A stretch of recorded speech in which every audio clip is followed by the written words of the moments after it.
పరిశుద్ధమైన నామమునకు స్తోత్రములు. ఈ ఆదివారపు ఆరాధనకు కూడి వచ్చినటువంటి మీ అందరికీ ప్రభు పేరట నా హృదయపూర్వకమైన వందనాలు చెల్లిస్తున్నా. Praise the Lord. హల్లెలూయా. చెప్పాలందరూ గట్టిగా హల్లెలూయా. పరిశుద్ధ గ్రంథమైన బైబిల్ నుండి ఒక వాక్య భాగాన్ని మనము చదువుకొని కొన్ని విషయాలు మనము ధ్యానించుకొని ఇక్కడి నుండి ఆశీర్వాదకరంగా వెళదాము. ముందుగా చదవండి, రూతు పుస్తకము 3వ అధ్యాయము 11వ వచనము. కాబట్టి నా కుమారి భయపడకుము, నీవు చెప్పినదంతయు నీకు చేసేదను. చాలు. తలలు పైకెత్తి నా వైపు చూస్తూ నా మాటలు మీరు గమనించాలి. ఈ వాక్య భాగాన్ని గమనించినట్లయితే ఈ వాక్య భాగములో బోయజు రూతుతో మాట్లాడుతూ ఉన్నాడు. నా కుమారి భయపడకుము, నీవు చెప్పినదంతా నీకు చేసేదను అంటున్నాడు.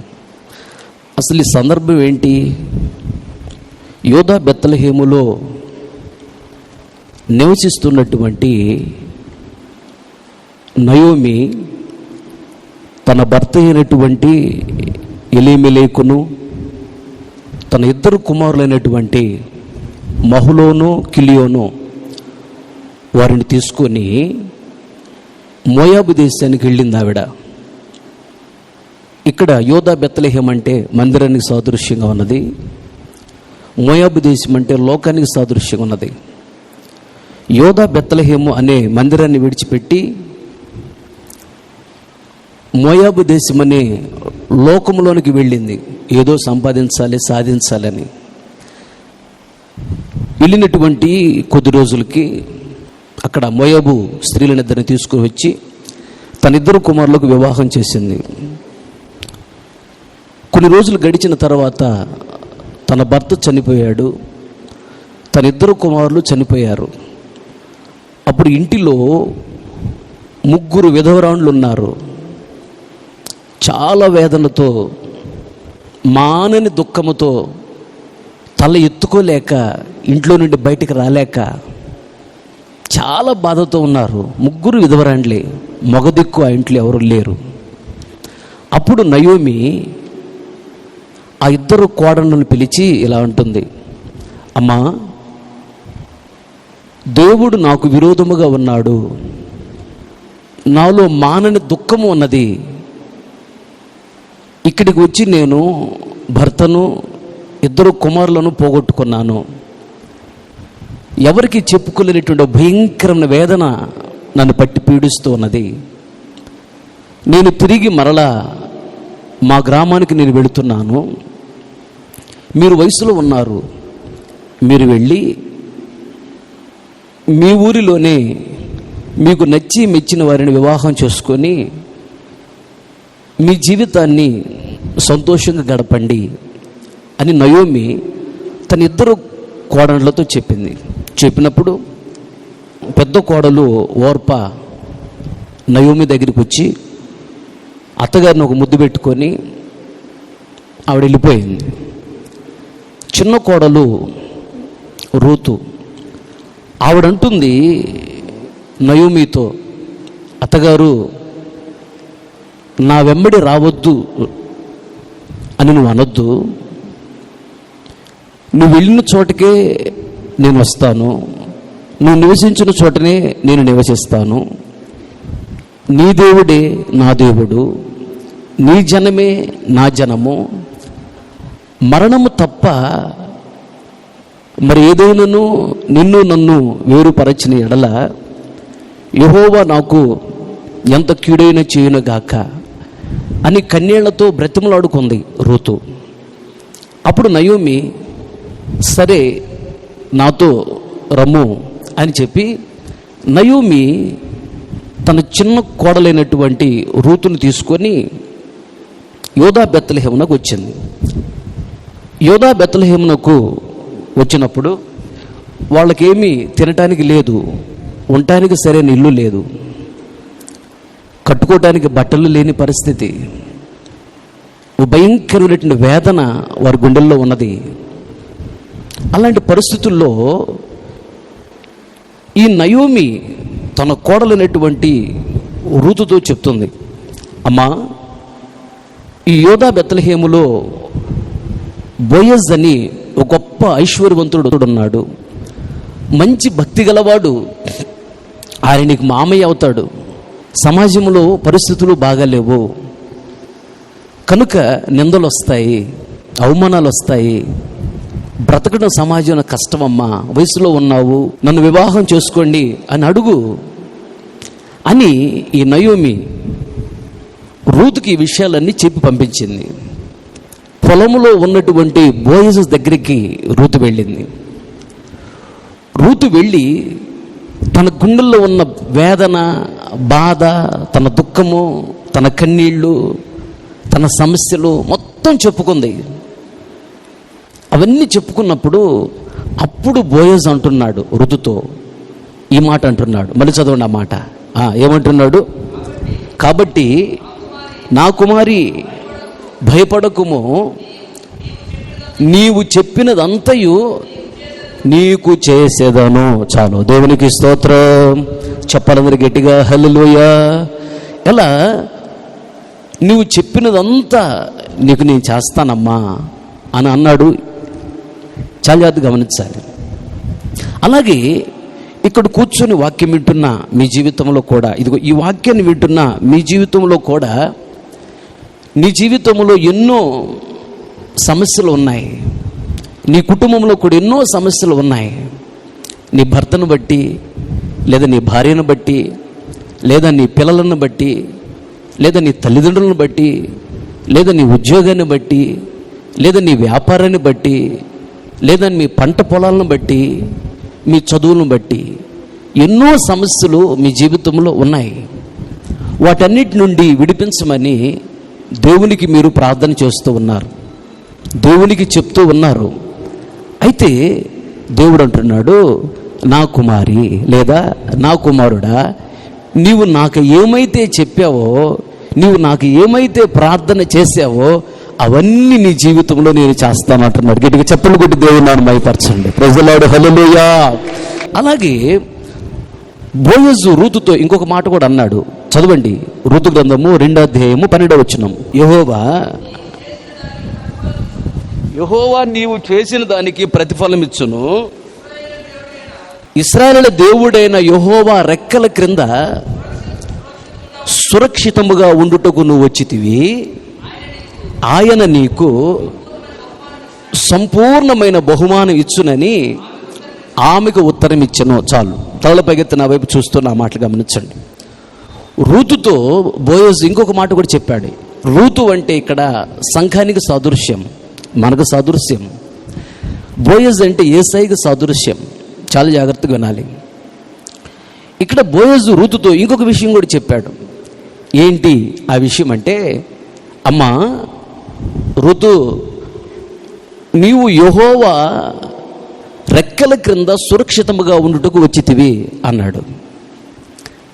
దేవుడు నీకు సంపూర్ణ బహుమానం ఇస్తాడు అని అన్నాడు. యేసుప్రభు నిజమైన దేవుడిని నమ్మి యేసయ్య దగ్గరికి వచ్చావు.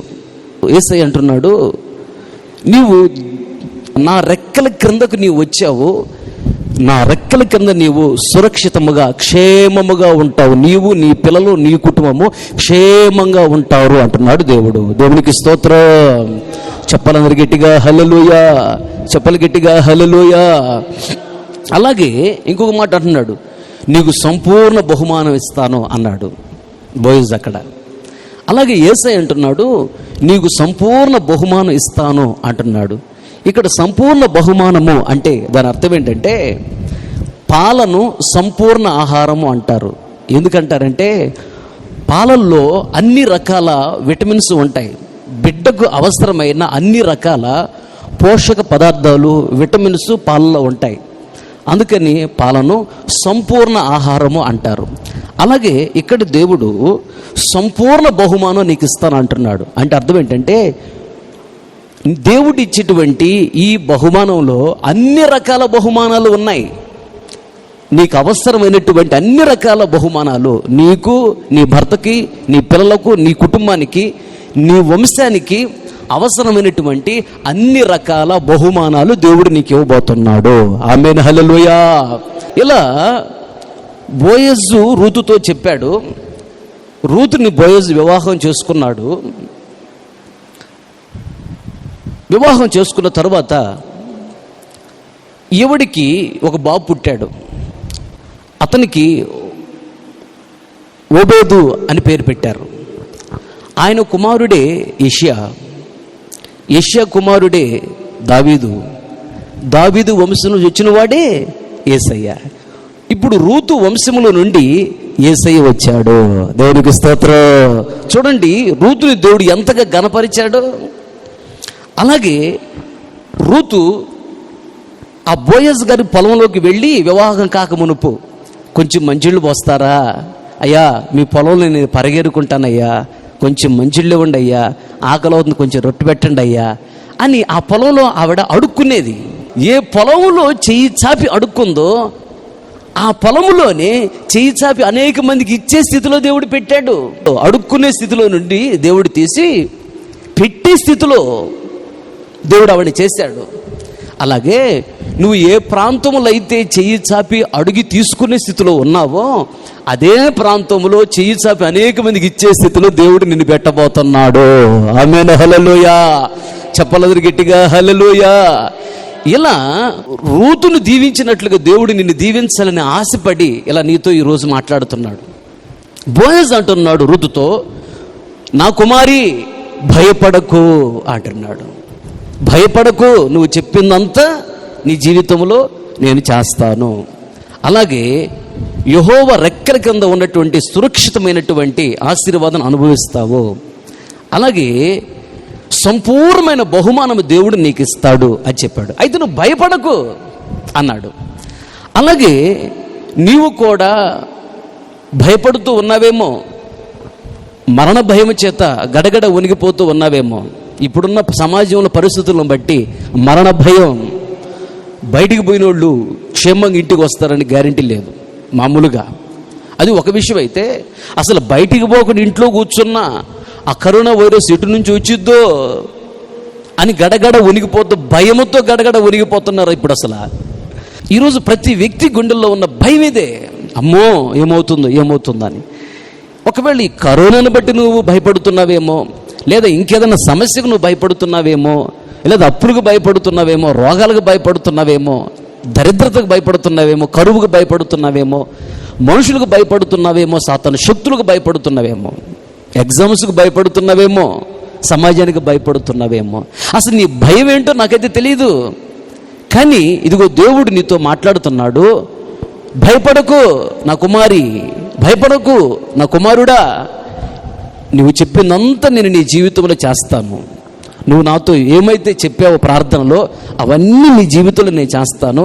అవన్నీ దీవెనలు నేను నీకు ఇస్తాను, నిన్ను ఆశీర్వదిస్తానని దేవుడు అంటున్నాడు. ఆమేన్, హల్లెలూయా. ఇలా దేవుడు నిన్ను దీవించాలని ఆశపడి రూతు జీవితాన్ని దేవుడు నీ ముందుంచి మాట్లాడుతున్నాడు. ధైర్యంగా ఉండు, భయపడకు, ఏమీ కాదు, నీకు మేలే జరుగుతుంది, ధైర్యంగా ఉండు, భయపడకు. అయితే ఇక్కడ ఒక విషయాన్ని గమనించాలి. అదే 3వ అధ్యాయం 11వ వచనం చదివితే అక్కడ ఒక మాట ఉంటుంది. చదువు. కాబట్టి నా కుమారి భయపడకుము, నీవు చెప్పినదంతయు నీకు చేసేదను, నీవు యోగ్యురాలవని నా జనులు అందరూ ఎరుగుదురు. చాలు. నా కుమారి భయపడకుము, నీవు చెప్పినంత నేను చేస్తాను అన్నాడు. ఎందుకు చేస్తున్నాడంట? ఎందుకంటే ఇదిగో ఇప్పుడు నేను ఇస్తున్నాను ఈ దీవెనలు, ఈ దీవెనలన్నీ పొందుకోవడానికి నువ్వు యోగ్యురాలవి, యోగ్యత నీలో ఉన్నది అంటున్నాడు. అలాగే ఈ రూతులో ఉన్నటువంటి యోగ్యత, ఈ రూతులో ఉన్నటువంటి అర్హత మనలో ఉన్నట్లయితే ఇదిగో రూతు పొందుకున్న ఈ దీవెనలన్నీ కూడా మనం కూడా పొందుకుంటాము. ఆమేన్, హల్లెలూయా. అయితే ఒక విషయం గమనించాలి. ఈ రూతులో ఉన్నటువంటి అర్హత ఏంటి, యోగ్యత ఏంటి చదవండి. 2వ అధ్యాయం 11వ వచనం రూతు గ్రంథం. నీవు, అదొక బోయజ్ అంటున్నాడు రూతుతో, అమ్మ నీవు నీ తల్లిదండ్రులను నీ జన్మభూమిని విడచి ఇంతకు మునుపు నీవు ఎరుగని జనము యొద్దకు వచ్చితివి. యెహోవా నీవు చేసిన దానికి నీకు ప్రతిఫలమిచ్చును. ఆమేన్. రూతు యోగ్యురాలుగా కనపడిందంట, అందుకనే ఆ దీవెనలు ఇస్తానంటున్నాడు. మరి ఆవిడలో ఉన్నటువంటి యోగ్యత ఏంటి? ఆ యోగ్యతను మనం కలిగి ఉండాలి. ఏంటి ఈవిడలో ఉన్నటువంటి యోగ్యత అంటే, ఆ మోయాబు దేశంలో ఉన్న తల్లిదండ్రులను విడిచిపెట్టి యోదా బెత్లెహేమునకు వచ్చింది ఒకటి. అలాగే తల్లిదండ్రులను విడిచిపెట్టాలి నీవు. ఇక్కడ తల్లిదండ్రులు అంటే దేనికి సాదృశ్యంగా ఉన్నదంటే, తల్లిదండ్రులతో పాటు పిల్లలకి వాళ్ళల్లో ఉన్నటువంటి మంచి గుణాలైన చెడ్డ గుణాలైన పిల్లలకు అబ్బుతాయి. తల్లిదండ్రుల దగ్గర నేర్చుకుంటారు పిల్లలు, అది స్కూలు. ఈవిడ తల్లిదండ్రులను విడిచిపెట్టి వచ్చింది అంటే అర్థం ఏంటంటే, ఆ మోయాబు దేశంలో ఉన్న తల్లిదండ్రుల్లో ఉన్నటువంటి చెడ్డలవాట్లు, ఆచారాలు, పద్ధతులు విడిచిపెట్టి వచ్చింది. అలాగే పాత చెడ్డలవాట్లు, ఆచారాలు, పద్ధతులు నీవు విడిచిపెట్టాలి. దేవునికి స్తోత్రం, హల్లెలూయా. అది ఒక విషయం. రెండోదిగా ఈవిడ జన్మభూమిని విడిచిపెట్టి వచ్చిందంట. ఈవిడ జన్మించిన జన్మభూమి, జన్మించిన ఊరేంటి? మోయాబు దేశం. మోయాబు దేశం దేనికి సాదృశ్యంగా ఉన్నదంటే విగ్రహారాధనకు సాదృశ్యంగా ఉన్నది. రూతు విగ్రహారాధన విడిచిపెట్టి వచ్చింది. అలాగే నీవు విగ్రహారాధన విడిచిపెట్టాలి. చాలా జాగ్రత్తగా నా వైపు చూస్తూ నా మాటలు గమనించాలి. చాలామంది యేసు ప్రభు దేవుడిని అంగీకరించిన తర్వాత ఇక్కడికి వచ్చినప్పుడు భక్తి చేస్తూ ఉంటారు, ఇంటికి వెళ్ళిన తర్వాత మరలా విగ్రహారాధన పద్ధతులు చేస్తూనే ఉంటారు. ఎప్పటి నుంచో వచ్చినాయి కదా ఈ పద్ధతులన్నీ. విగ్రహారాధన విడిచిపెట్టరు. విగ్రహారాధన అంటే దేవునికి పరమ అసహ్యము. యేసు ప్రభు కాక వేరొక దేవుడు లేడు, యేసు ప్రభు ఒక్కడే దేవుడు. ఇంకా ఏమైనా ఉన్నాయి అంటే అవన్నీ కూడా దేవుని మాట వినకపోతే భూమి మీదకి నెట్టివేశాడు దేవదూతలు. వాటిని దెయ్యాలు అంటాం బైబిల్ భాషలో. దేవుడు ఒక్కడే యేసయ్య. కనుక యేసయ్య నీ దగ్గరికి వచ్చిన తర్వాత యేసయ్యని విడిచిపెట్టి నువ్వు పర్లా విగ్రహారాధనలోకి వెళ్ళకూడదు. అది భయంకరమైన శాపం నీకు. జాగ్రత్తగా గమనించాలి. అది ఒక విగ్రహారాధన. ఇంకొక విగ్రహారాధన ఉన్నది. ఇది శరీర సంబంధమైన విగ్రహారాధన అయితే, రెండోది ఆత్మ సంబంధమైన విగ్రహారాధన ఉన్నది. అదేంటంటే దేవుని కంటే ఎక్కువగా నువ్వు దేనిని ప్రేమిస్తున్నావో అది నీకు విగ్రహము, అది విగ్రహారాధన. గుర్తుపెట్టుకో. దేవుని కంటే ఎక్కువగా దేనిని, ఎవరిని ప్రేమించకూడదు. ప్రేమిస్తే నువ్వు విగ్రహారాధన చేసినట్లు. ఆ విగ్రహారాధన విడిచిపెట్టాలి. అప్పుడు సంపూర్ణ బహుమానం దేవుడు నీకు ఇస్తాడు. దేవునికి స్తోత్రం, హల్లెలూయా. అందుకని ప్రభుని అడగాలి, దేవా నేను విగ్రహారాధన చేయకూడదు, నీకంటే ఎక్కువగా దేన్ని, ఎవరిని నేను ప్రేమించకూడదు అని ప్రభువుని అడగాలి. అది ఆవిడలో ఉన్న యోగ్యత. మూడోది, ఆవిడ ఏం చేసిందంట, నీవు ఇంతకు మునుపు ఎరుగని జనము యొద్దకు వచ్చితివి. ఎరుగని జనం అంటే క్రొత్త జనము, క్రొత్త మనుషులు, క్రొత్త సహవాసము, క్రొత్త పరిచయాలు. తల్లిదండ్రులు అనేటువంటి పాత జనాన్ని విడిచిపెట్టి క్రొత్త జనము దగ్గరికి వచ్చింది. యోదా బెత్లెహేములో ఉన్న వాళ్ళందరూ క్రొత్త వాళ్ళే కావుకి. యోదా బెత్లెహేములో ఉన్న క్రొత్త జనము ఎవరు? వీళ్ళు దేవుని బిడ్డలు. క్రొత్త జనం అనే దేవుని బిడ్డల దగ్గరికి వచ్చింది. దేవుని బిడ్డల దగ్గరికి వచ్చి దేవుడికి ఇష్టమైనటువంటి క్రొత్త అలవాట్లు నేర్చుకుంటుంది. అంటే తల్లిదండ్రుల్లో ఉన్నటువంటి ఆ పాత పద్ధతులు, పాత అలవాట్లు, పాత ఆచారాలు, ఆ లోకంలో ఉన్నాయి మొత్తం విడిచిపెట్టి వచ్చి క్రొత్త జనము అనే దేవుని బిడ్డల దగ్గరికి వచ్చి దేవుడికి ఇష్టమైనటువంటి క్రొత్త అలవాట్లు, క్రొత్త ఆచారాలు, కొత్త పద్ధతులు నేర్చుకుంటా ఉన్న దేవుడా. దేవునికి స్తోత్రం, చెప్పలు గట్టిగా హల్లెలూయా. ఇది ఎవడలో ఉన్నటువంటి అర్హత, యోగ్యత. ఈ యోగ్యతను నువ్వు కలిగి ఉండాలి. రూతు వలె ఈ యోగ్యతను ఎప్పుడైతే నువ్వు కలిగి ఉంటావో భయపడవలసిన అవసరం లేదు. నువ్వు ప్రార్థనలో దేవునికి ఏమైతే చెప్పావో అవన్నీ నీ జీవితంలో దేవుడు చేస్తాడు. అలాగే ఆయన రెక్కల క్రింద ఉన్నటువంటి క్షేమం అనే ఆశీర్వాదం మీకు ఇస్తాడు. మూడోదిగా సంపూర్ణ బహుమానము అంటే అర్థం ఏంటంటే అన్ని రకాల దీవెనలు ఇచ్చి దేవుడు నీ నోటి నిండా నవ్వును కలుగు చేయబోతున్నాడు. ఆమేన్. అలాగే ఇంకొక విషయాన్ని కూడా నేను మీతో పంచుకుంటాను. చాలా జాగ్రత్తగా నా వైపు చూస్తూ నా మాటలు మీరు గమనించాలి. ఇశ్రాయేలీలు ఐగుప్తు దేశాన్ని విడిచిపెట్టి పాలు తేనెలు ప్రవహించే కనాను దేశానికి బయలుదేరి వెళుతూ ఉన్నారు. కొంత దూరం వచ్చిన తర్వాత దేవుడు ప్రత్యేకముగా వారి కొరకు ఒక మందిరాన్ని ఏర్పాటు చేసి దైవ సేవకులు ఏర్పాటు చేశాడు. ఈ ఇజ్రాయేలుల కొరకు ప్రార్థన చేయటానికి, వీళ్ళకి న్యాయం తీర్చడానికి, సాతాను చేతిలో పడకుండా వీరిని కాపాడటానికి, వీళ్ళు సమస్యల్లోకి వెళ్ళకుండా కాపాడటానికి, మంచి మార్గంలో సన్మార్గంలో వీరిని నడిపించటానికి ఇజ్రాయేలు కొరకు దేవుడు దైవ సేవకులను ఏర్పాటు చేశాడు. కనాను వచ్చిన చాలా కాలం వరకు కూడా దైవజనులే ఇజ్రాయేలుని నడిపించారు. అయితే దైవజనుడు సమూయేలు ఇజ్రాయేలులకు న్యాయాధిపతిగా ఉండి నడిపిస్తున్నటువంటి దినాలలో ఒకరోజు ఇజ్రాయేలీలు దైవజనుడైనటువంటి సమూయేలు దగ్గరికి వచ్చారు. వచ్చి, దైవజనుడా, మాకు దైవ సేవకులు వద్దు, అసలు దైవజనుడి దగ్గర మేము రావాల్సిన అవసరం లేదు, దైవజనుడు మా ఇంటికి విజిటింగ్ రావాల్సిన అవసరం లేదు, దైవ సేవకులు మాకు వద్దు, లోక మర్యాద చొప్పున మాకు రాజు కావాలి అని అడిగారు. అప్పుడు దైవజనుడైనటువంటి సమూయేలు దుఃఖముతో, కన్నీళ్లతో, వేదనతో మోకరించి దేవుని సన్నిధిలో ఏడ్చి ప్రార్థన చేశాడు. అప్పుడు దేవుడు దర్శనమిచ్చి ఈ సమూయేలుతో ఏమన్నాడంటే, సమూయేలు ఎందుకు ఏడుస్తున్నావు అన్నాడు. అప్పుడు సమూయేలు అంటాడు, దేవా, మాకు దైవజనులు వద్దు అని ఇజ్రాయేలు అంటున్నారయ్యా అని దైవజనుడు సమూయేలు దేవుడితో చెప్పాడు. అప్పుడు దేవుడు ఏమన్నాడంటే, సమూయేలు, వాళ్ళు దైవజనుడు వద్దు అన్నారు అంటే వాళ్ళు నన్నే వద్దన్నారు. ఇజ్రాయేలుల మీద దైవ సేవకుడిగా నిన్ను పెట్టింది నేనే కదా, నిన్ను వద్దన్నారు అంటే వాళ్ళు నన్నే వద్దన్నారు దేవుడు అన్నాడు సమూయేలుతో. కనుక దైవ సేవకులు మాకు వద్దన్నారు కదా, వాళ్ళు బాధ లేదు, వాళ్ళు పడతారు, వాళ్ళు కోరుకున్నట్లుగా వాళ్ళకు ఒక రాజుని ఏర్పాటు చేయి అని దేవుడు సమూయేలుతో చెప్పాడు. అప్పుడు సమూయేలుతో దేవుడు చెప్పిన ప్రకారము కీషు కుమారుడైనటువంటి సౌలుని దైవజనుడు సమూయేలు రాజుగా అభిషేకించాడు ఇజ్రాయేలు కొరకు. అప్పుడు దైవజనుడు వెళ్ళి దేవుని సన్నిధిలో మోకరించి ఏడుస్తూ ఉన్నాడు దుఃఖముతో, బాధతో. అయితే ఈ ఇజ్రాయేలీలు దైవజనుడైనటువంటి సమూయేలు గురించి చెడ్డగా మాట్లాడి, చెడ్డగా ప్రవర్తించి అందరు గుంపులాగా కూడి వచ్చి దైవజనుడిని కన్నీళ్లు పెట్టించారు. ఇప్పుడు దైవజనుడు ఏడుస్తున్నప్పుడు అప్పుడు దేవుడు బాధపడి, నా సేవకుని మీరు కన్నీళ్లు పెట్టిస్తారా, నా సేవకుని దుఃఖపరుస్తారా, చూడండి మిమ్మల్ని ఏం చేస్తానని చెప్పి దేవుడు ఉరుములతో కూడినటువంటి భయంకరమైన వర్షాన్ని పంపించాడు.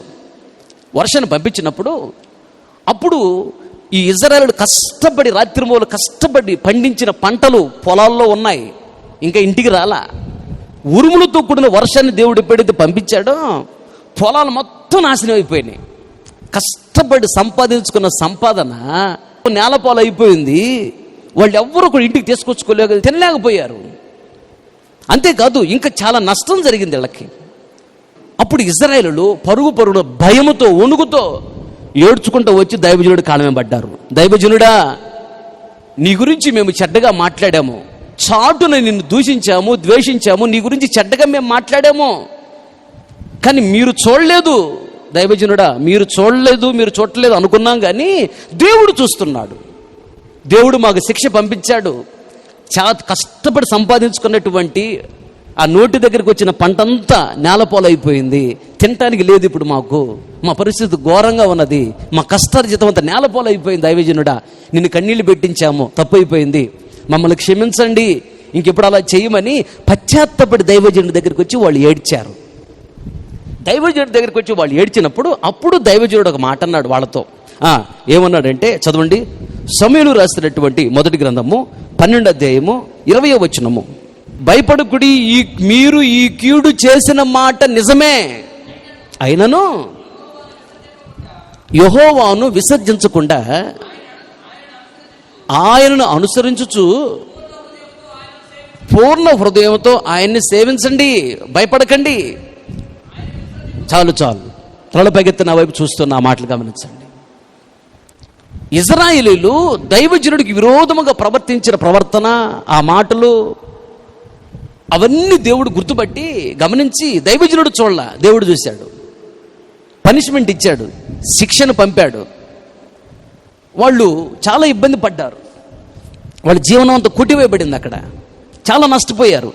ఏడ్చుకుంటూ వచ్చే పశ్చాత్తపడి దైవజనుడి దగ్గర, తప్పైపోయింది, క్షమించండి, ఇంకెప్పుడల్లా మేము ప్రవర్తించాం, నీ గురించి ఎక్కడ మేము చెడ్డగా మాట్లాడాలని సరి చేసుకున్నారు. అప్పుడు దైవజనుడు అంటాడు, ఇజ్రాయేలులారా, మీరు తప్పు చేశారు, కీడు చేశారు నాకు, అది నిజమే. సరే అయిపోయింది, అది అయిపోయింది, పశ్చాత్తాపడుతున్నారు కదా. అయితే ఓ పని చేయండి, ఇక నుంచి దేవుని ఆజ్ఞల ప్రకారం మీరు నడవండి, దేవుణ్ణి పూర్ణ హృదయముతో మీరు ఆయనని పూజించండి. దేవుడు మిమ్ములను సొంత జనముగా చేసుకొనటానికి ఇష్టము కలిగి ఉన్నాడు. దేవునికి స్తోత్రం. అలాగే పొరపాటున ఆయన మిమ్ములను విడిచిపెట్టడు. 12:22 వచనం, యెహోవా తనకు జనముగా చేసుకొనుటకు ఇష్టము కలిగి ఉన్నాడు, తన ఘనమైన నామము నిమిత్తము తన జనులను వెడనాడడు. చాలు, దేవునికి స్తోత్రం. చెప్పాలందరి గట్టిగా హల్లెలూయా. ఇక్కడ చెప్తూ ఉన్నాడు, నా వైపు చూస్తున్న మాటలు గమనించండి. మిమ్మల్ని సొంత జనముగా ఆయన చేసుకోబోతున్నాడు, పొరపాటున ఆయన మిమ్మలను విడువడు అని దైవజనుడు చెప్పాడు. భయపడగాకండి. యోవేలు పుస్తకము 2:26-27 వచనాలు, నా జనులు ఇక ఎన్నటికి సిగ్గు నొందరు. దేవునికి స్తోత్రం. చెప్పాలి గట్టిగా హల్లెలూయా. ఆయన మిమ్మలను ఆయన సొంత జనులుగా మార్చుకోబోతున్నాడు, ఒకటి. రెండోదిగా ఆయన పొరపాటును మిమ్మల్ని విడువడు, ఇది రెండో దీవెన. మూడో దీవెన ఏంటంటే ఆయన సొంత జనులుగా మిమ్మల్ని మార్చుకొని ఏం చేయబోతున్నాడంటే, ఆయన ఎక్కడైతే సిగ్గుతో తల దించుకొని బ్రతుకుతున్నావో అక్కడే నీ తల ఎత్తి నేను కనపరచబోతున్నాడు. గట్టిగా చప్పట్లు కొట్టి దేవుని మైపరచండి. ప్రజలాడు హల్లెలూయా. నా జనులు ఇక ఎన్నడూ సిగ్గు నందరు, సిగ్గుపడరు అంటున్నాడు దేవుడు. కొన్ని సందర్భాలలో నువ్వు వెళుతున్న మార్గంలో చేస్తున్న పనిలో సిగ్గుపడవలసిన పరిస్థితులు వచ్చాయి. నీవు చేసిన పొరపాటును బట్టి, కొన్ని సందర్భాల్లో నీకు వచ్చిన నిందలను బట్టి, అవమానాన్ని బట్టి సిగ్గుతో తలదించుకొని బ్రతుకుతున్నావు. ఎక్కడైతే నువ్వు సిగ్గుతో తలదించుకొని బ్రతుకుతున్నావో అక్కడే దేవుడు నీ తల ఎత్తి నిన్ను గణపరచబోతున్నాడు. ఆమేన్ హల్లెలూయా. కనుక నువ్వు భయపడకు, ఏమవుతుందని భయపడకు. ఇలా దేవుడు నిన్ను ఆశీర్వదించబోతూ ఉన్నాడు. అయితే ఆయన సొంత జనముగా మార్చుకొని నిన్ను ఇలా దీవించాలనుకుంటున్నాడు. మరి నీవు ఆయన సొంత జన్మగా ఉండటానికి ఇష్టపడుతున్నావా? ఆయన సొంత జన్మగా ఉండటానికి నువ్వు ఇష్టపడాలి. అప్పుడు భయం నుండి విడిపించి ఇదిగో దేవుడు ఈ 3 రకాల దీవెనలు నీకు ఇస్తాడు. ఆయన సొంత జన్మగా బ్రతకడానికి నువ్వు ఇష్టపడాలి.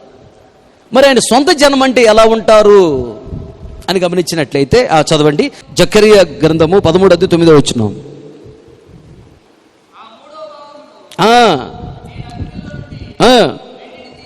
అగ్నిలో నుండి వెండిని తీసి శుద్ధిపరచునట్లు శుద్ధపరుతును, బంగారమును శోధించునట్లు వారిని శోధింతును. వారు నామమును బట్టి మొరపెట్టగా నేను వారి మొరను ఆలకింతును. వీరు నా జనులు అని నేను చెప్పుదును, యెహోవా మా దేవుడని వాళ్ళు చెప్తారు. చాలు, దేవునికి స్తోత్రం. మరి ఆయన సొంత జనముగా బ్రతకటం అంటే ఏంటి ఇక్కడ రాయించి పెట్టాడు. చాలా జాగ్రత్తగా గమనించండి. వెండిని లేదా బంగారాన్ని భూమిలో మట్టిలో నుండి బయటికి తీస్తారు. తీసిన తర్వాత ఒక పాత్రలో వేసి బాగా దాన్ని వేడి చేస్తారు. బాగా వేడి చేసినప్పుడు ఏం జరుగుతుందంటే ఆ మట్టితో కూడినటువంటి బంగారం కరిగి మట్టంతా ఒక ప్రక్కకి వెళ్ళిపోతుంది. ఒరిజినల్ బంగారం అంతా ఒక పాత్రలోకి వెళ్ళిపోతుంది. చాలా జాగ్రత్తగా గమనించాలి. అలాగే ఇక్కడ అగ్ని చేత వేడి చేయటం అంటేనేమో అగ్ని వంటి శోధనల ద్వారా దేవుడు నిన్ను శోధిస్తాడు. శ్రమలు, నిందలు, అవమానము, దరిద్రత, కరువు, కన్నీళ్లు, ఇలా అగ్ని వంటి శోధనల ద్వారా నిన్ను శోధిస్తాడు. ఎందుకు పంపిస్తాడంటే నీలో ఉన్నటువంటి మట్టి అనేటువంటి ఈ పాపాన్ని తీసివేసి నిన్ను ఒరిజినల్ బంగారముగా మార్చాలని, అంటే మంచి భక్తిపరుడుగా, మంచి భక్తిపరురాలుగా దేవుడు నిన్ను మార్చాలనే అలా చేస్తాడు. దేవునికి స్తోత్రం, హల్లెలూయా. ఇలాంటి అగ్ని వంటి శోధనలు నీ జీవితంలోకి వచ్చినప్పుడు నువ్వు సనగకూడదు, గొనకూడదు. నాకేంటి ఈ బాధలు, నాకేంటి ఈ కన్నీళ్లు, నాకేంటి ఈ నిందలు, నాకేంటి ఈ అవమానం, నాకేంటి ఈ దుఃఖము, నేను చేసిన భక్తి అంతా ఏమైపోయింది, నేను చేసిన పరిచర్య అంతా ఏమైపోయింది, దేవుడు లేడు గీవుడు లేడు, ప్రార్థన లేదు గీర్ధన లేదు, మందిరం లేదు గింద్రం లేదు, అనవసరం నమ్ముకున్న నీ దేవుణ్ణి చేయక నీ రాని ప్రార్థనకే, సేవకులు లేడు గేవకులు లేడు అని చెప్పి నువ్వు దేవుణ్ణి విడిచిపెట్టకూడదు, దేవుడికి దూరం కాకూడదు, దేవుని సన్నిధి నువ్వు దూరం కాకూడదు. ఇలాంటి అగ్ని వంటి శోధనలు దేవుడు నీ జీవితంలోకి అనుమతించి పాపం నుంచి విడిపించి ఒరిజినల్ బంగారంగా దేవుడు నిన్ను మారుస్తూ ఉన్నప్పుడు అప్పుడు నువ్వేమనాలంటే, నా దేవుడు ఏమి చేసినా నాకు మేలే చేస్తాడు, నాకు కీడు చేయడు అనాలి. దేవుడికి స్తోత్రం చెప్పాలి గట్టిగా, హల్లెలూయా. ఇలా ఎప్పుడైతే నువ్వు అంటావో నీవు ఆయన జనము అని అర్థం. ఆయన సొంత జనముగా బ్రతకడం అంటే అర్థం ఏంటంటే, అగ్ని వంటి శోధనలు నీ జీవితంలోకి వచ్చినా దేవుణ్ణి దూషించకూడదు, ద్వేషించకూడదు. నా వల్లగా ఈ భక్తి నేను చేయలేను, నేను వెళ్ళిపోతా, నేను ఉండలేను అని అనకూడదు. లోకంలోకి వెళ్ళిపోతా, పాపంలోకి వెళ్ళిపోతా, ఈ భక్తి లేదు గిక్తి లేదు, సేవ లేదు గీవ లేదు, నేను వెళ్ళిపోతా, నేను ఉండను, నా వల్ల కాదు అనకూడదు, తప్పది. ఈ అగ్ని వంటి శోధనలో కూడా దేవుడు ఎందుకు తీసుకెళ్తున్నాడు అంటే, నిన్ను ఇంకా మంచి భక్తిపరుడుగా భక్తిపూర్వాలుగా మార్చి నేను దీవించడానికి తీసుకెళ్తున్నాడు. అప్పుడు నువ్వేమనాలంటే, నా దేవుడు ఏది చేసినా నాకు మేలే చేస్తాడు, పొర్రపాటును నాకు కీడు చేయడు అని నువ్వు అనాలి. దేవునికి స్తోత్రం. యోబు జీవితంలో అదే జరిగింది. యోబుకు మేలు చేసినప్పుడు స్తోత్రం స్తోత్రం అన్నాడు, యోబుకు కీడు జరిగినప్పుడు కూడా స్తోత్రం స్తోత్రం అన్నాడు. కనుకనే యోబుని ఆ ప్రాంతంలో ఉన్న తూర్పు దిక్కున జనులందరికంటే యోబుని దేవుడు గొప్పగా దీవించాడు, రెట్టింపుగా దీవించాడు. ఆయన సొంత జనముగా నిన్ను మార్చుకుని ఆశపడుతున్నాడు. నీవు కూడా ఎన్ని శోధనలు వచ్చినా తట్టుకొని నిలబడి ఏది జరిగినా నా మంచికే అనుకొని ఆయన సొంత జనముగా బ్రతకటానికి నువ్వు ఇష్టపడాలి. ప్రైజ్ హల్లెలూయా. అలాగే ఇంకొక విషయాన్ని కూడా నేను మీతో పంచుకుంటాను. చాలా జాగ్రత్తగా నా వైపు చూస్తూ నా మాటలు గమనించాలి. సౌలుకు భయపడి దావీదు అడవులు పట్టుకొని పారిపోతూ ఉన్నాడు. జీపు అనే అరణ్యములోకి వెళ్ళి దావీదు అక్కడ ఒక వనములో దాగి ఉన్నాడు, సౌలు కనపడకుండా. ఆ విషయం సౌలు కుమారుడైనటువంటి యోనాతానుకు తెలుసు. యోనాతాను దావీదునకు బెస్ట్ ఫ్రెండ్, మంచి స్నేహితుడు. అప్పుడు యోనాతాను వాళ్ళ నాన్నకు తెలియకుండా సీక్రెట్గా దావీదుని కలవటానికి ఆ వనములోకి వెళతాడు. వెళ్ళినప్పుడు ఈ యోనాతాను దావీదుతో ఇలా మాట్లాడుతున్నాడు. ఇప్పుడు దావీదు మరణ భయంతో ఉన్నాడు, గడగడ వణిగిపోతున్నాడు. భయముతో ఉన్నటువంటి దావీదుతో యోనాతాను ఇలా మాట్లాడుతున్నాడు. చదవండి ఏం మాట్లాడుతున్నాడు. సమూయేలు రాసిన మొదటి గ్రంథము 23వ అధ్యాయము 16వ వచనం నుండి 18వ వచనం వరకు. అప్పుడు సౌలు కుమారుడైన యోనాతాను లేచి అదుగో వనములోనున్న దావీదు నద్దకు వచ్చి, నా తండ్రి అయిన సౌలు నిన్ను పట్టుకొన జాలడు, నీవు భయపడవద్దు, నీవు ఇశ్రాయేలుకు రాజు వగుదువు, నేను నీకు సహకారినగుదును. అతనితో చెప్పి అతన్ని బలపరిచెను. చాలు, దేవునికి స్తోత్రం. ఇక్కడ యోనాతాను అంటే యేసయ్యకి సాదృశ్యంగా ఉన్నాడు. ఇక్కడ దావీదు అంటే మన జీవితానికి సాదృశ్యంగా ఉన్నాడు. యోనాతాను వచ్చి దావీదుతో మాట్లాడుతున్నాడు. దావీదు, మరణ భయంతో ఉన్నావు, భయపడకు అని చెప్పి అక్కడ 4 రకాల దీవెనలు ఇచ్చాడు. అలాగే ఇప్పుడు యేసయ్య కూడా నీతో మాట్లాడుతున్నాడు. మరణ భయంతో ఉన్నావేమో, ఇంకా ఏదైనా భయం కలిగి నువ్వు ఉన్నావేమో, యేసయ్య అంటున్నాడు, భయపడకు, భయపడకు. ఇతను అంటున్నాడు, యోనాతాను అంటున్నాడు, దావీదు భయపడకు, నా తండ్రి అయిన సౌలు నిన్నేమి చేయలేడు, నీ దగ్గరకు రాడు, నేనేం చేయలేడు అన్నాడు. ఇక్కడ సౌలు అంటే సాతానుకు సాదృశ్యంగా ఉన్నాడు. ఇప్పుడు దేవుడు అంటున్నాడు, భయపడకు, నీ శత్రువైన సాతాను నీ యొద్దకు రాడు, నిన్నేమీ చేయలేడు. ఆమేన్, హల్లెలూయా. అలాగే ఇంకొక విషయము, యోనాతాను అంటున్నాడు, దావీదు నీ ప్రజలందరి మీద, నీ బంధువులందరి మీద దేవుడు నిన్ను రాజుగా పెట్టబోతూ ఉన్నాడు అన్నాడు. అలాగే రెండోదిగా దేవుడు నీకు ఇచ్చే దీవెన ఏంటంటే, మీ బంధువులందరి మీద దేవుడు నిన్ను రాజుగా, అనగా నీ బంధువులందరి మీద దేవుడు నిన్ను ఒక అధికారిగా ఉంచబోతున్నాడు. ఆమేన్, హల్లెలూయా. అదుగో యోనాతాను అంటున్నాడు దావీదుతో, దావీదు నేను నీకు సహకారిగా ఉంటాను, నేను నీకు సహాయం చేస్తానన్నాడు. ఇక్కడ యోనాతాను అంటే యేసయ్య సాదృశ్యంగా ఉన్నాడని చెప్పాను.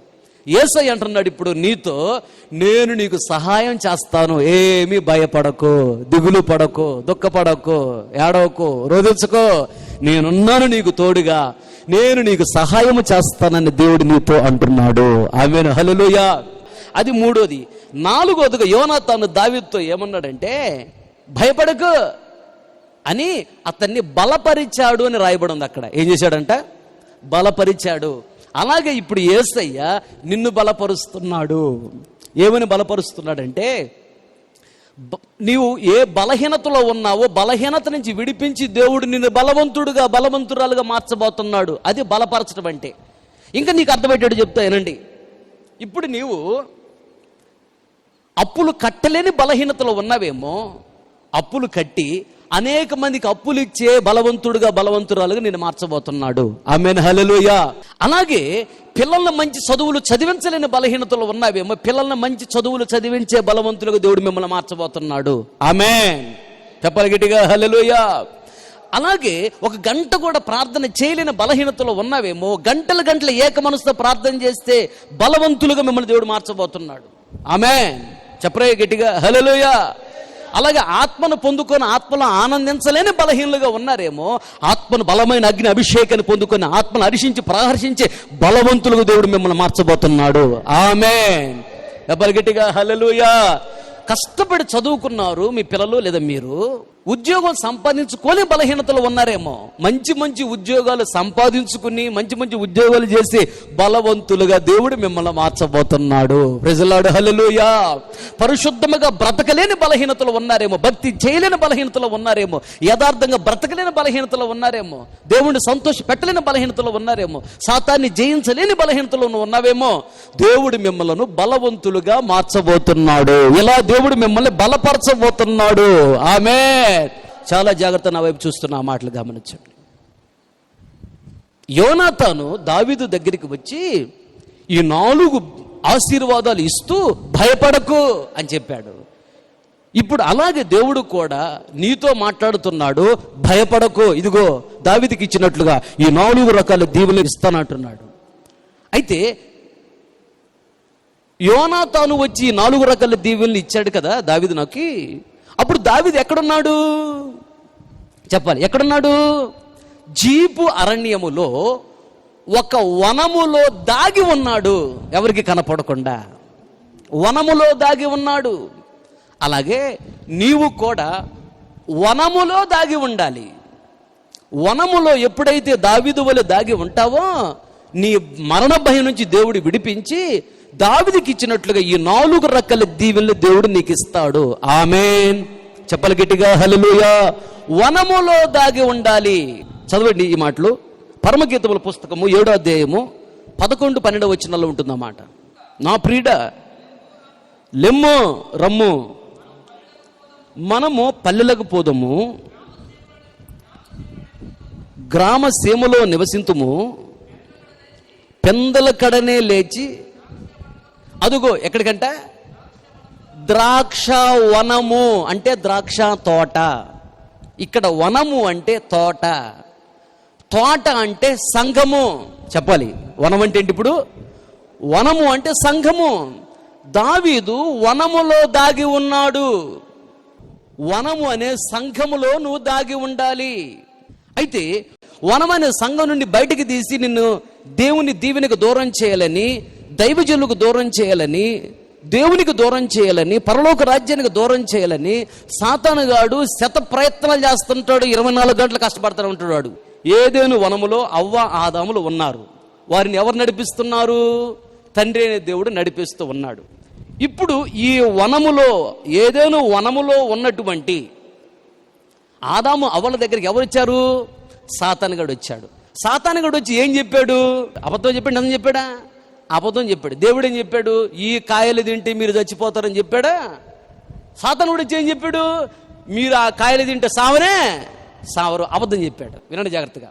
రెండోదిగా అసలు దేవుడు ఆ కాయలు ఎందుకు తినొద్దు అని చెప్పాడో తెలుసా?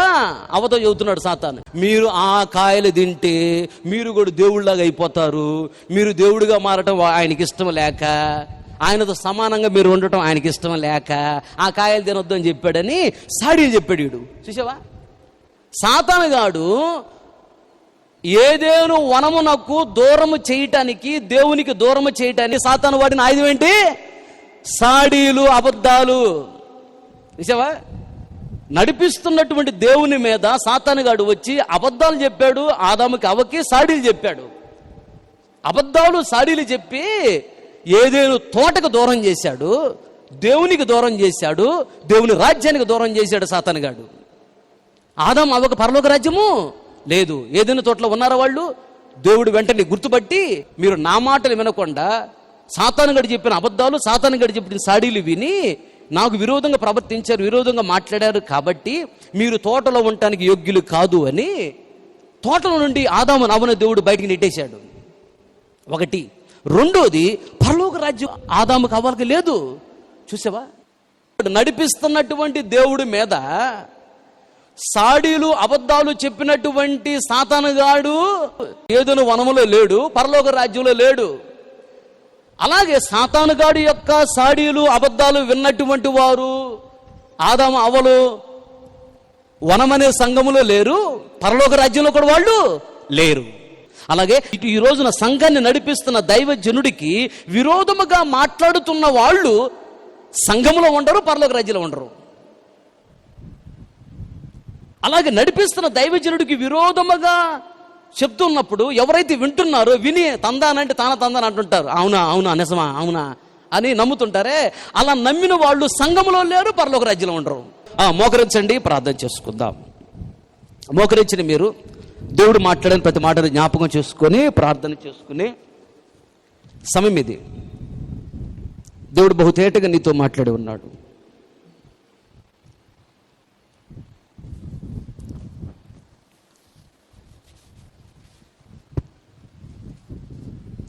వినవాక్యాన్ని బట్టి ప్రార్థన చేసుకున్న సమయం ఇది. ఓయేజ్ అంటున్నాడు రుతుతో, అమ్మా భయపడకు, నువ్వు చెప్పిందంతా నీకు చేస్తాను అంటున్నాడు. అలాగే దేవుని రెక్కల క్రింద సురక్షితముగా నీవు ఉంటావు.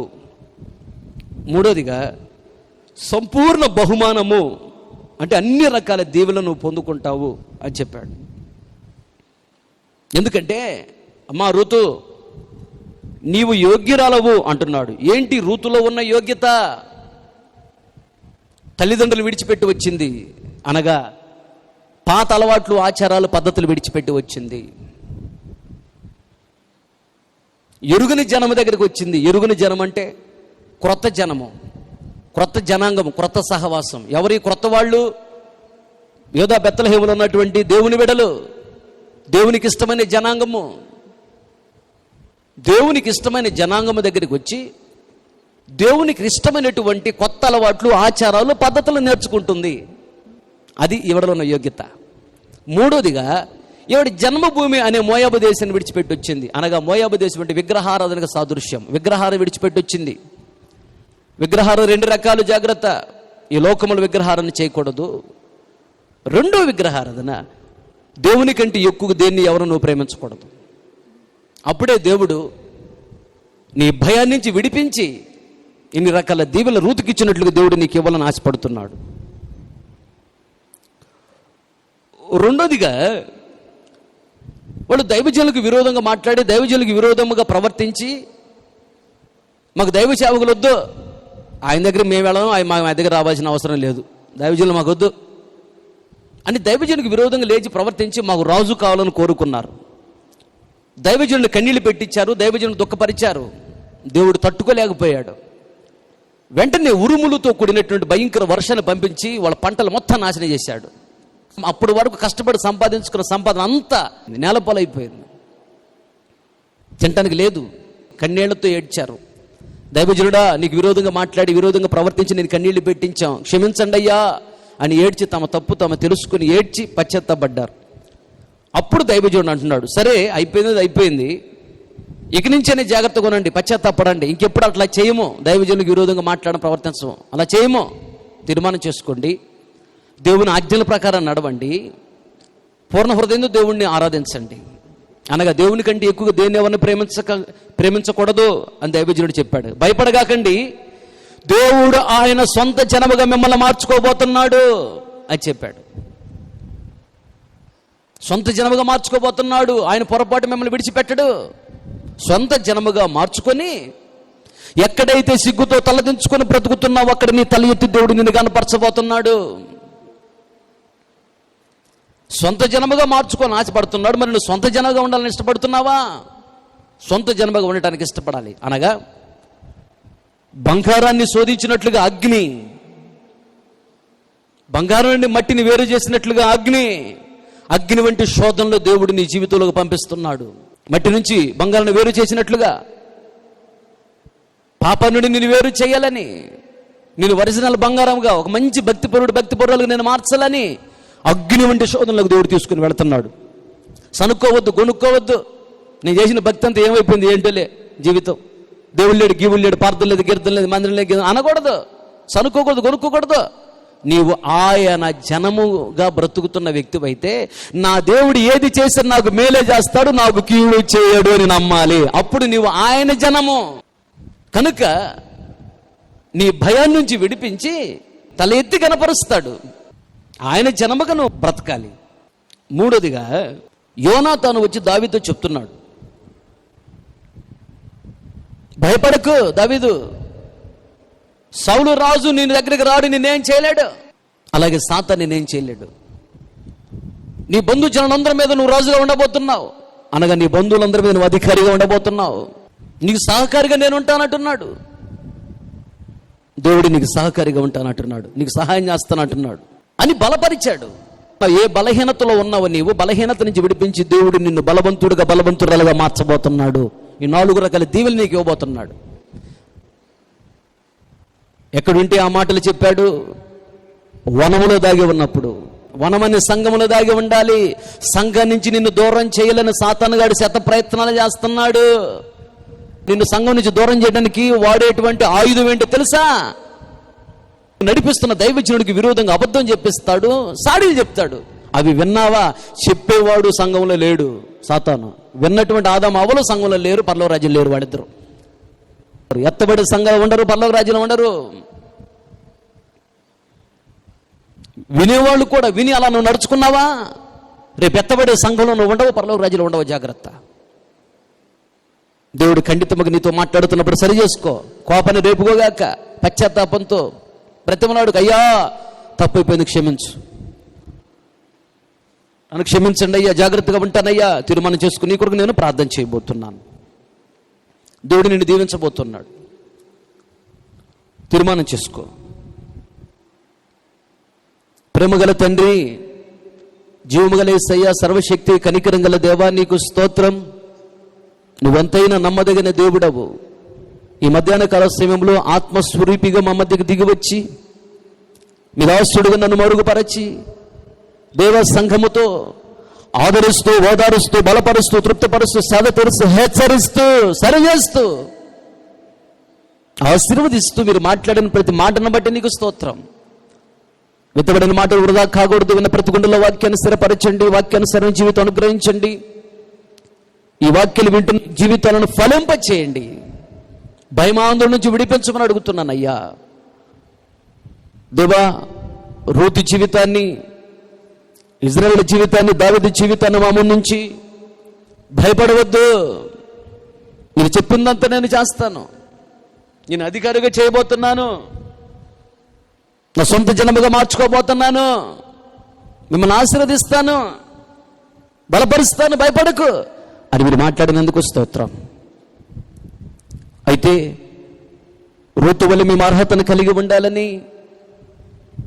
రెండోది ఇజ్రాయేల్ వల్ల నీ సొంత జనముగా మేము బ్రతకాలని, మూడోది దావీదు వలె సంఘము, వనమనే సంఘములో మేము దాగి ఉండాలని, మిమ్మల్ని కాపాడండి, అంతవరకు సంఘంలో కాపాడని ప్రార్థన చేసుకుంటూ మొరపెడుతూ దాగి ఉండాలని, మీరు మాకు నేర్పించినందుకు స్తోత్రం. దేవా, ఈ వాక్యాన్ని వింటున్న ప్రతి బిడ్డని బహుగా దీవించండి తండ్రి. దావీదు ఇశ్రాయేలీయులను రూతును దీవించినట్లుగా భయం ఆందోళన నుంచి విడిపించి బహుగా దీవించండి. నోటి నిండా నవ్వు కలుగు చేయండి. హృదయంలో వేదన ఆవేదన తొలగించండి. భయమాందోళన దూరపరచండి, ధైర్యపరచండి, వెన్ను తట్టి నడిపించండి. ప్రపంచంలో ప్రభువా ఉన్నటువంటి ఈ భయం ఆందోళన నుంచి ప్రజలందరినీ విడిపించండి అయ్యా. పాపం నుంచి విడిపించండి, కరోనా వైరస్ నుంచి విడిపించండి. సంఘాలు బాగా విస్తరించాలి, సేవకులు విస్తరించాలి, మీ సేవ విస్తరించాలి. ప్రభు ఆ కృప చూపించమని నేను అడుగుతున్నానయ్యా. అది త్వరలో ప్రపంచంలో అన్ని సంఘాలలో కూడా ప్రభు సంఘముగా కూడి ఆరాధించడానికి విశేషమైన కృప చూపించమని నేను అడుగుతున్నా. మీరు వచ్చినప్పుడు దేవా, మేమందరము కూడా సార్వత్రిక సంఘములో నిలబడి ధైర్యంగా నిలబడి మీ రాజ్యంలో మేము ప్రవేశించాలి. అలాంటి కృపచేత నింపి ఆశీర్వదించి నీ ఘనమైన నామానికి మహిమ తెచ్చుకోమని యేసు నామములు అడిగి పొంది ఉన్నాము తండ్రి, ఆమేన్. తండ్రి అయిన దేవుని ప్రేమ, కుమారుడైన యేసుక్రీస్తు వారి కృప, పరిశుద్ధాత్ముని అన్యోన్య సహవాసము, సన్నిధి సముఖం చేరున మనకును ప్రపంచంలోని సకల కోటి పరిశుద్ధ అందరికును, మరీ ముఖ్యంగా వాక్యాన్ని విని తీర్మానం చేసుకున్న ప్రతి ఒక్కరి దృష్టి గురించి ఆశీర్వదించి అంతవరకు దేవుడు నడిపించునుగాక. ఆమేన్. హల్లెలూయా, హల్లెలూయా. ఇంతటితో ఈ ఆదివారం ప్రార్థన ముగించబడింది. ఓపికతో వాక్యాన్ని మీ అందరికీ ప్రభు పేరట నా హృదయపూర్వకమైన వందనాలు చెల్లిస్తున్నా. కృంగినప్పుడు ఓపిక నశించినప్పుడు ఓదార్పునిచ్చి వాగ్దానములు నాలో నెరవేర్చితివి. విశ్వాసముతో నన్ను నింపి విజయ గీతము నేర్పితివి. విశ్వాసముతో నన్ను నింపి విజయ గీతము నేర్పితివి. వేవేల జనముగా మార్చితివి. వేవేల జనముగా మార్చితివి.